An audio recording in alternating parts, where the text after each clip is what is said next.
Cheers, y'all. Just doing my shakeout run in Hampton Beach, New Hampshire, gearing up for the Smuttynose Half Marathon tomorrow.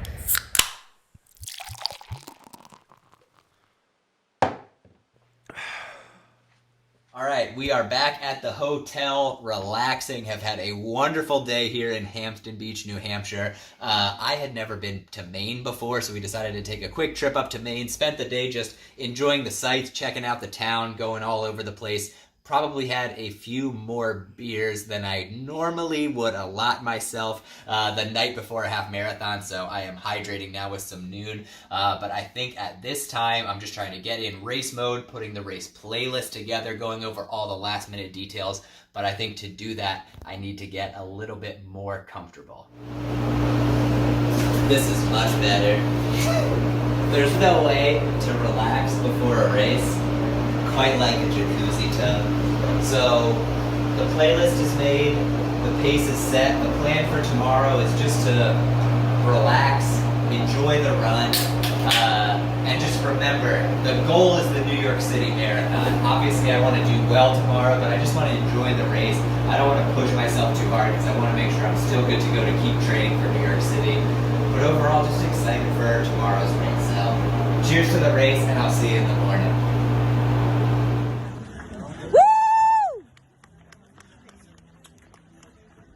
Go.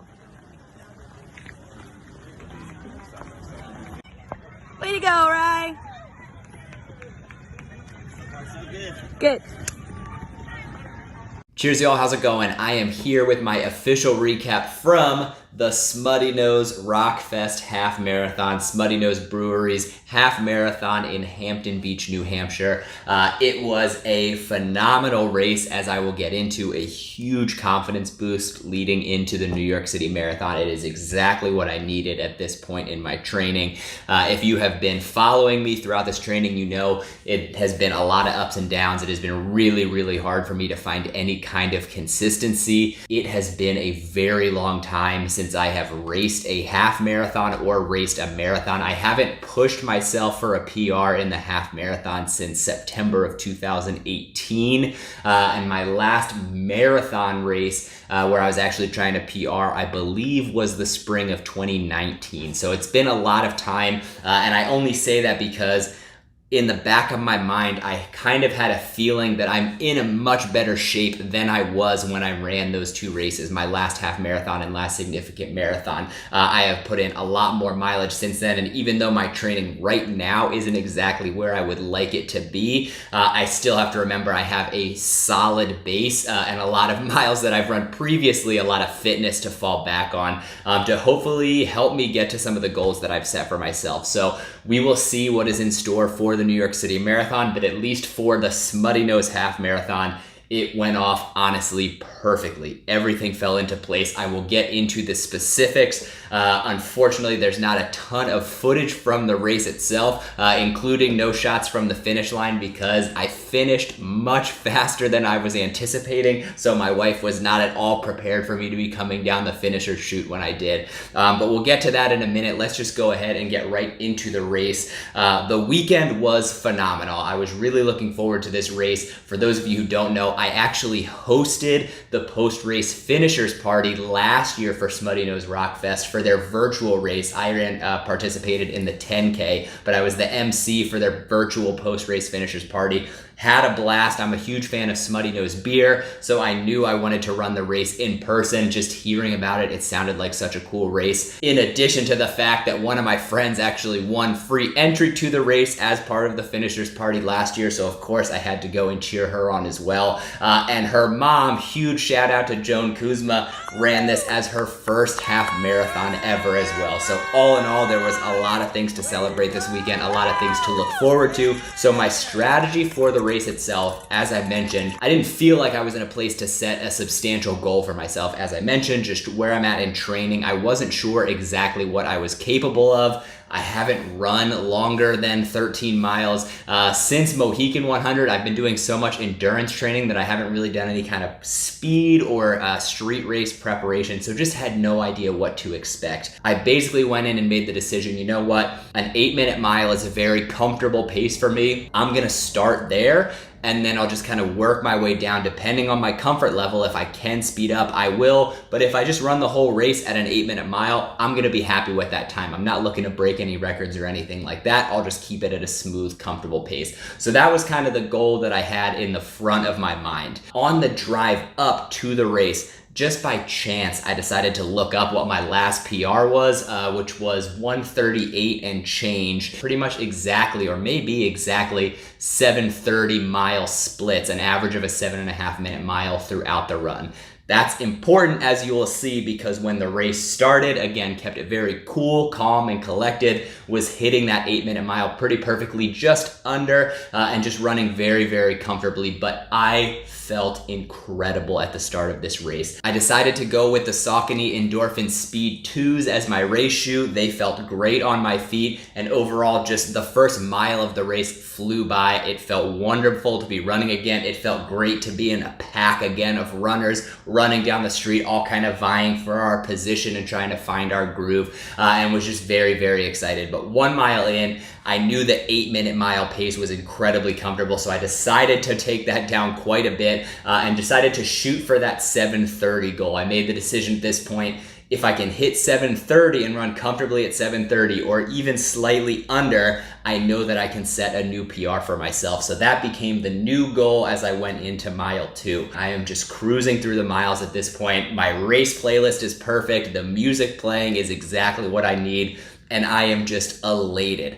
This course is perfectly flat. The majority of the course is run along the beaches, along the water. It is just a beautifully scenic course. If you ever have the opportunity, I would highly encourage you to check it out. So I'm running at a 7:30 pace in mile 2, 3, and just continuing to feel so good. So I start to lower that a little bit more, and really aim for 7:20. Again, I just have it in the back of my head, okay, if I maintain this pace for the whole race, it's an easy PR. If I maintain 7:20, that's shaving 10 seconds off my mile pace. You do sort of some small loops around the starting line in the beginning until about mile 5, and then at mile 5 you have a kind of a long out and back, wind through some neighborhoods before you loop back and come back towards the finish. So on the way out, again, beautiful views of the ocean. You've got this beautiful breeze coming off the water, even some sea spray hitting you in the face and cooling you down, and we're hitting the halfway point. I am comfortably holding around that 7:20 pace, and I just make the decision, you know what? I feel really good. I can definitely start to feel not fatigue, but just that I've been running at this pace for a long time. I've been holding a faster pace than I'm used to for longer than I'm used to, but I still feel good. I still feel like I have gas in the tank. So it was at this point I made the decision to just sort of keep dialing it up mile by mile, and just see what I could accomplish. I think it's also important to mention here that I ran this entire race without once looking at the time elapsed on my watch. The only metrics that I were looking at was my heart rate. I just default to have my heart rate on the screen just because it keeps me from obsessing over pace or anything like that. So if I do happen to glance down at it, all I'm gonna see is my heart rate, not too concerned with that. Then the other thing was just what the pace was that I was holding. I would look at that probably once a mile just to make sure that based on how I was feeling, I was running the pace that I thought I was holding. But like I said, never looked at the total time elapsed or anything like that. Just sort of did some regular check-ins to make sure I was hitting the pace goals that I wanted. For those of you who don't know, my mom is also a huge runner. She ran all throughout my childhood, all throughout growing up. She continues to run, and is just a huge inspiration and motivator for me. And she actually has almost a PR in every single distance better than anything that I've ever achieved. The half marathon specifically, ever since I started running distance races, she's been pushing me. 1:36 and change is her PR, and that was actually the first half marathon she ever ran. She is an absolute animal, but every half marathon I run, she asks, is this gonna be the race? Is this gonna be the race? So at around the halfway point when I decided to really dial it up, of course I had that thought in the back of my head, is this the race? I'm feeling really good. I feel like I can really turn it on here at the end. Let's see what I can accomplish. If I can keep maintaining the paces that I'm at and even keep speeding up incrementally, I think I can break that 1:36 mark. I would say especially by like mile 8, 9, 10, the excitement is starting to build because like I said, I'm speeding up my pace pretty much every single mile. And I'm definitely getting outside of my comfort zone, but I feel like I'm in control. It's paces that I can maintain. It's gonna take some work. It's not an easy pace. It's not a comfortable pace by any means, but it's an area that I'm familiar with, or a feeling that I'm familiar with, and I know that I can just grin and bear it and get through. So I'm feeling good. I just start to get more and more excited. The final 2 miles for sure were the most difficult. Again, just long, straight. I can see where the finish line area is, the general area. It was wedged between a lot of buildings, so that made it kind of mentally difficult, because I knew about where the finish line was, but I wasn't sure exactly how close I was. And so I tried not to focus on it. Again, just focusing on one foot in front of the other, keep speeding up when I could, keep looking at that next runner, slowly closing that distance, and just grinding through those last 2 miles. That's the only way that I can describe once I hit mile 11 was a grind. Slowly but surely that finish line came into sight. And as soon as I saw the finish line, I saw that the clock was at 1:34:30-ish. And when I say the excitement went through the roof at this point, throughout the entire race, I knew that there was a good chance that I was going to set a PR. I knew there was an okay chance that I could break 1:36. Seeing 1:34 still on the clock when I saw the finish line came as a complete shock, and was just such an unbelievably welcome sight, such an unbelievably exciting sight. I just took off towards the finish line because I was determined to get in before that clock hit 1:35. Floored it through that last little stretch and ended up finishing in 1:34:32. I was astounded. Like I said, my wife was completely unprepared for me to cross the finish line that fast, as I was completely unprepared to see that time on the clock when I made that final turn. And I basically crossed the finish line and just didn't collapse to the ground, but basically just sat down doing a kind of mental, holy shit, holy shit, holy shit, what just happened? And she came up and kind of the same thing. How did that just happen? How did you just run that? What happened on the back half of that race? Just completely astounded.